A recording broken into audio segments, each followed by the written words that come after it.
Travel TV had a detailed discussion with Faith Secretary General Subhash Goyal on burning issues. Here are some highlights. Unfortunately, we got a lot of sympathy, but no concrete result. We have asked for tax concessions, but nothing concrete we have received.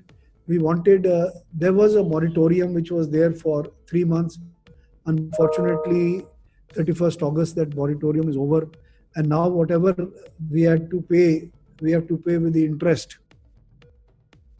Our DGCA is doing a great job, but they are not as strong as DGCA in Japan or DGCA in Pakistan or DGCA in other countries, even in Australia, where they are forcing the same airline which are giving zero commission to give commission in those countries.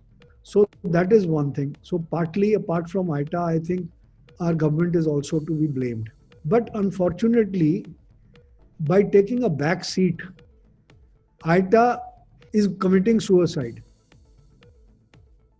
I must, through your channel, thank the Honorable Civil Aviation Minister, Mr. Hardeep Puri, who has started these air bubbles for Europe, USA, UK. These air bubbles are very important, but it is very important that by 1st of October, all international flights should start.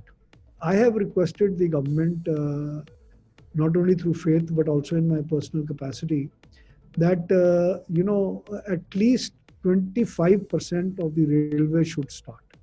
Because from north, south, east, west, the country needs to be connected. And I'm happy that the government is thinking in these directions. But the sooner they do it, the better it is. All the trade associations may or may not agree with it. But I am very sad today. I am wearing this black band as there is nothing to celebrate today. So it is a black day in the history of India. I am not mourning just the tourism industry. I am mourning the economy of this country. I'll keep this black band until things open up and things restart. So this is a personal resolution I have made. It is not a reflection on the tourism ministry or the civil aviation ministry. They are trying their best to help us.